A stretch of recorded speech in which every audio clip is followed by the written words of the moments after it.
गुरु पूर्णिमा के अगले दिन से श्रावण मास प्रारंभ हो जाता है। श्रावण मास के अंदर किसकी पूजा करनी चाहिए? भगवान शिव की। किसकी पूजा करनी चाहिए? शिव की। अब शिव का जो स्वरूप है वो शंकर के रूप में है। शिव का जो स्वरूप है वो किसके रूप में? शंकर के रूप में। और शंकर और शिव इनमें कोई अंतर नहीं है, परंतु स्वरूप अलग है। मतलब एक निराकार है, एक साकार है। तो निराकार में यदि हम स्मरण करते हैं तो शिव के पास जाते हैं, और साकार में अगर हम स्मरण करते हैं तो शंकर से के पास जाते हैं। दोनों एक ही शक्ति है, इनमें कोई दूरी नहीं है, परंतु दिखने में और ना दिखने में इतना फर्क है। एक अदृश्य शक्ति है जो दिखाई नहीं देती, एक दृश्य शक्ति है जो सामने दिखाई देती है। जब हम उससे जुड़ते हैं तो हमारा मन उससे जुड़ता है।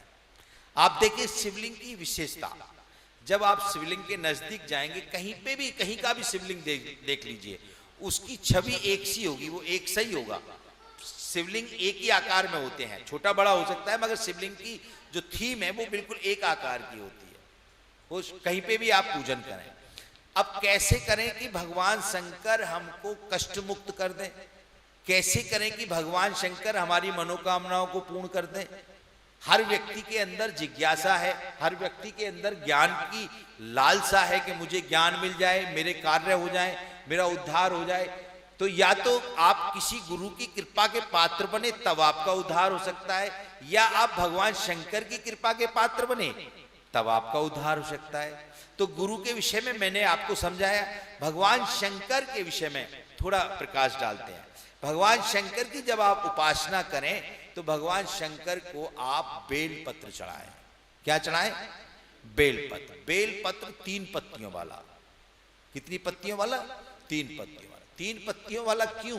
क्योंकि रजोगुण, सतोगुण, तमोगुण को आपको जो आपके अंदर कार्य कर रहा है वो संयमित रहे, वो संयमित रहे। इसके लिए भगवान शंकर की कृपा आपको प्राप्त हो तो 3 पत्ती का बेलपत्र भगवान शंकर पे चढ़ाना चाहिए, 2 पत्ती का नहीं।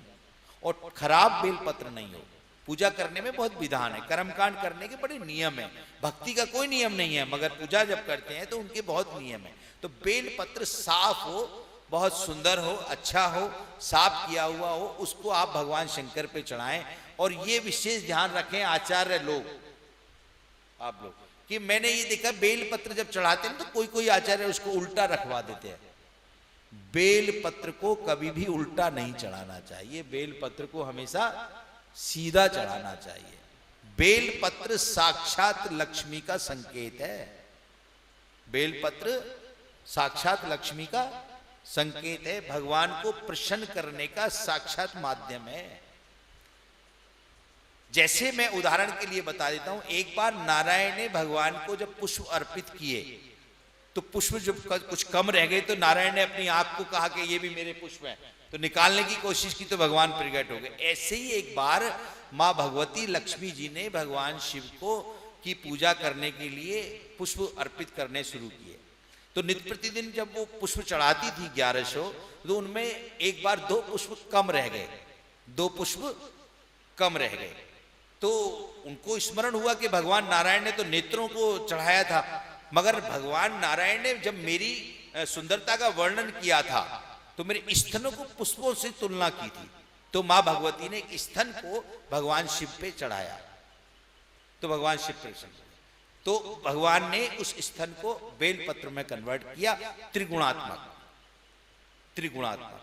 आज से जो भी बेलपत्र चढ़ाएगा उससे मेरी प्रसन्नता विशेष होगी। मैं प्रसन्न चित्त होकर के उसकी हर मनोकामना को पूर्ण करूंगा। स्कंद पुराण, शिव पुराण में कई प्रकार से बेलपत्र का महत्व आया है।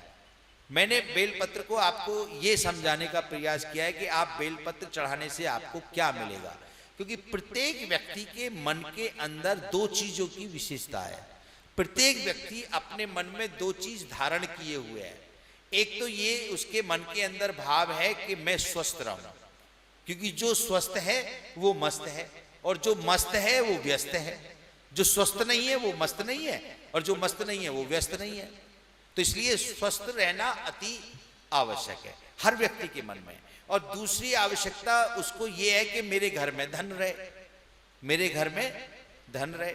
यदि आपका स्वास्थ्य ठीक है, आपके घर में धन है, तो आप मस्त हैं और व्यस्त हैं और सुख शांति आपके यहाँ विराजमान है।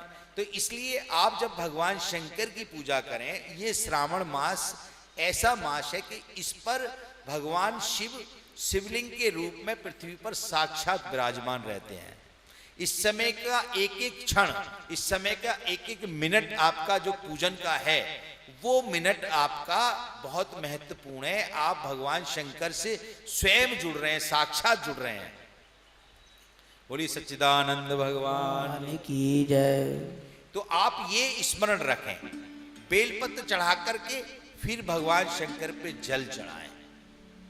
प्रयास करें आपकी गंगा जल हो, प्रयास करें कि गंगा जल हो।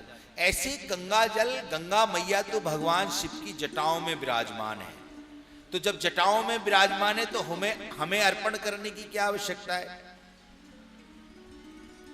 जब एकादशी को, जो अभी एकादशी गई है, नारायण उसमें विश्राम में चले जाते हैं, शयन करने चले जाते हैं, देव मतलब सो जाते हैं, ऐसा विधान है। विनीत जी तो हमारे 3 दिन पूजा करते हैं, 2 दिन तो मतलब बहुत नारायण की पूजा करते हैं। तो मैंने कल उनको कहा कि आप 1 दिन पहले आई तो पूजा 2 दिन रहेगी। तो एकादशी का जीवन में बहुत महत्व है। तो भगवान शयन में जाते हैं। जब भगवान शयन में जाते हैं तो माँ गंगा उनके चरणों को छूती हैं, माँ गंगा उनके चरणों को छूती हैं। तो माँ गंगा की जो पवित्रता है वो भगवान नारायण के चरणों को छूने से बलिष्ठ होती है। और भगवान नारायण भगवान शिव के इष्ट हैं, भगवान नारायण भगवान शिव के इष्ट हैं। इसलिए गंगाजल भगवान पे चढ़ाने से भगवान के अंतःकरण में प्रसन्न चित्त मन होता है और भगवान जल्दी प्रसन्न होकर के आपको आशीर्वाद प्रदान करते हैं। तो आप प्रयास करें, गंगा जल चढ़ाएं। उसके 3 बेनिफिट होंगे। गंगा जल चढ़ाने से सबसे पहले आपका मन पवित्र हो जाएगा, क्योंकि गंगा पूर्ण पवित्र है। गंगा का स्मरण करने से पवित्रता आ जाती है, गंगा का जल छूने से पवित्रता आ जाती है। जब आप गंगा, पहला बात होगी कि आपका मन पवित्र होगा। दूसरी बात ये होगी कि वहां का पूरा वातावरण शुद्ध होगा। जहां पर आप जल अर्पित कर रहे हैं वहां का वातावरण पूरा शुद्ध होगा। और तीसरी बात विशेष ये होगी कि गंगा साक्षी है भगवान से मिलाने की, गंगा साक्षी है भगवान से मिलाने की। जितनी देवी देवताओं का आप अनुसरण करते हैं, जितने इनका पूजन करते हैं, वो आपके साक्षी नहीं है, वो अदृश्य हैं। केवल आप कल्पना करते हैं कि हमारे ऐसे भगवान हैं, हमारे ऐसे भगवान हैं, परंतु गंगा पूर्णतः साक्षी है, पूर्ण प्रमाणित है कि गंगा ऐसी है, सामने दृष्टि से दिखाई देती है। तो जब गंगा को शिव पे अर्पित करते हैं तो शिव की संपूर्ण शक्तियां हमको मिलती हैं। आजकल वर्तमान की स्थिति में बहुत कई प्रकार के वायरस आए, महामारी चल रही है। जैसे वर्तमान में कोरोना के विषय में हम लोग बात कर रहे हैं, तो आप देखें कोरोना को, यदि आप देखें तो कोरोना का स्वरूप कैसा है। कोरोना का स्वरूप यदि आप देखें कैसा है, कांटे कांटे इधर उधर निकले हुए हैं। तो आजकल भगवान को बहुत प्रिय है धतूरा, बहुत प्रिय है धतूरा। धतूरा को यदि आप देख लें तो धतूरा 2 कॉपी है वायरस टू कोरोना। कोरोना को अगर आप देख लें तो धतूरा 2 कॉपी है।